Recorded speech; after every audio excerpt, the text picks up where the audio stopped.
नमस्कार। आज न्यूज वाला देख रहे सभी दर्शकों को परमजीत की तरफ से नमस्कार।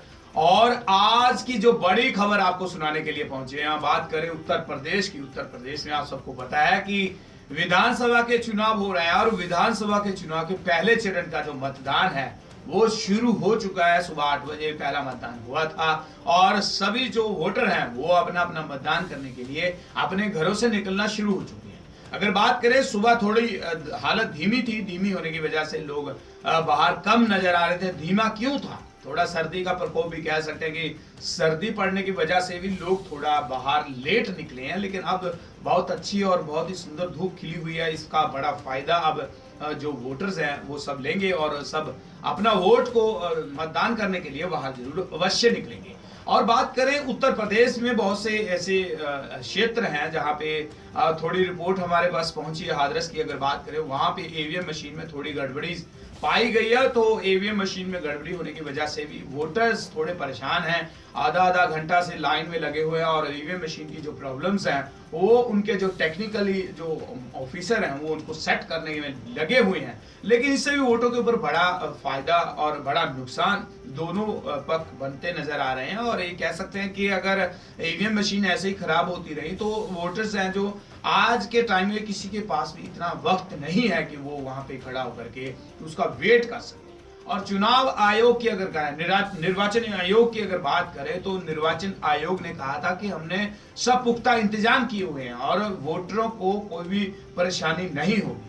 तो आज पहले चरण का मतदान जो शुरू हो चुका है। और पश्चिमी उत्तर प्रदेश की अगर बात करें तो पश्चिमी उत्तर प्रदेश में 15 जिलों के 73 विधानसभा सीटों के ऊपर आज मतदान हो रहा है और मतदान जारी हो चुका है। लोग अपना वोट का जो इस्तेमाल है, जो उन्होंने जिसको देना है वो करने के लिए अपने घरों से निकल चुके हैं।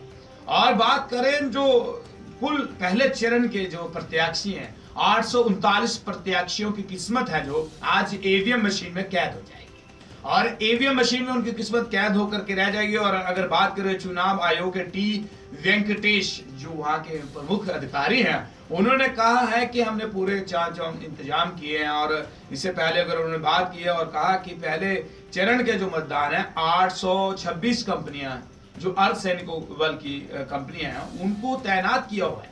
सभी पोलिंग बूथ की सिक्योरिटी की अगर बात करें, सुरक्षा की बात करें तो बहुत ही उम्दा तरीके से उन्होंने कहा कि हमने कर रखी है। 839 अर्धसैनिक बलों की कंपनियां सभी पोलिंग बूथ के ऊपर लगी हुई हैं और किसी को भी किसी तरह का डरने की कोई बात नहीं है। सब बिल्कुल निर्धर्क होकर के वहां पहुंचे अपना मतदान करने के लिए। और उसके साथ साथ उन्होंने कहा कि 811 सब इंस्पेक्टर भी वहां पे तैनात कर दिए गए हैं और 811 सब इंस्पेक्टर है वो भी अपना ड्यूटी सुबह से ही दे रहे हैं इन पोलिंग बूथ के ऊपर। और इसके बाद अगर बात करें 4828 जो मुख्य आरक्षक और इसके साथ साथ जो पुलिस कर्मियों की भारी तादाद में जो भारी पुलिस फोर्स है, सिपाहियों की अगर बात करें तो सिपाही भी चप्पे चप्पे पर उन्होंने लगा रखे हैं। और जहां जहां पोलिंग बूथ बनाया है, पूरी सुरक्षा की अगर बात करें तो पूरी सुरक्षा उन्होंने वहां पे दे रखी है। और इसके साथ साथ ये कहा, भागवत के बेरूत में जो चुनाव आयोग के अधिकारियों ने वोटरों को, जो वोटर वोट डालने के लिए पहले आ रहे हैं, उनको गुलाब का फूल दे करके उनका सम्मान भी किया जा रहा है। तो ये पहल कदम है और पहली बड़ी जो पहल कदम जो चुनाव आयोग की तरफ से निर्वाचन आयोग ने की है, ये एक बहुत ही सराहनीय कदम है। और ये कहा जा सकता है, इससे पहले अगर गोवा की बात करें, जो पहला वोट डालने की प्रक्रिया थी, जिसका फर्स्ट वोट है, उसको पंजाब में अगर बात करें तो एक प्रमाण पत्र दिया गया है। और अगर गोवा की बात करें तो गोवा में उस उम्मीदवार को एक टेरिवियर दिया गया है उसका मान सम्मान बढ़ाने के लिए। और इसके साथ साथ बात करें तो बहुत से पोलिंग बूथों के ऊपर आज चुनाव आयोग ने लाल रंग का कारपेट भी बिछा रखा है। और ये कह सकते हैं कि वोटरों को लुभाने के लिए हर वो कोशिश वहां पे की गई है, जिसको देख करके सब लोग खुश हैं और कह रहे हैं कि पिछली वोटों के अगर पीछे जाकर के देखें तो पहले और आज का थोड़ा फर्क जरूर है। और इसके साथ साथ जो प्रत्याशी मैदान में है वो भी अपना वोट डालने के लिए धीरे धीरे अपने पोलिंग स्टेशन के ऊपर पहुंचे। और बहुत से जो उम्मीदवार हैं, अगर भाजपा के उम्मीदवार की बात करें तो भाजपा के एक उम्मीदवार ने कहा है कि उत्तर प्रदेश में अब जो डंका बजेगा वो बीजेपी का डंका ही बजेगा और बीजेपी की सरकार उत्तर प्रदेश में आएगी और उत्तर प्रदेश का विकास जो रुका पड़ा है उस विकास को फिर से वो चालू कर दिया जाएगा जब भाजपा की सरकार उत्तर प्रदेश में। और वहीं दूसरी तरफ अगर बात करें मायावती की, BSP supremo Mayawati Bahujan Samajwadi party को जो बड़ा सपोर्ट एंड वक्त पे मिला है, वो कह सकते हैं कि मुस्लिम समुदाय का जितना वोट है अब भाजपा जो है, और भाजपा को अब ये जो वोट है, बड़ा वोट बैंक है, बहुजन समाजवादी पार्टी के लिए मिल चुका है। और बीजेपी को इसका बड़ा नुकसान हो सकता है, क्योंकि इससे पहले अगर बात करें योगी आदित्यनाथ को, योगी आदित्यनाथ अक्सर अपने बयानबाजी में मुसलमानों को लेकर बहुत सी ऐसी बातें करते हैं, जिसको लेकर के ये कहा जा सकता है कि भाजपा की जो पार्टी है एक हिंदुत्व पार्टी है, हिंदू लोगों की पार्टी है। इसका भी बड़ा नुकसान आज उत्तर प्रदेश में बीजेपी पार्टी को देखने को मिल सकता है। लेकिन दूसरी तरफ अगर बीजेपी से हट करके बहुजन समाजवादी पार्टी की बात करें तो बीजेपी को काटने की कोशिश करने के लिए मायावती ने जो अपने मैदान में प्रत्याशी ज्यादा से ज्यादा उतारे हैं, वो मुसलमान वोटर ही,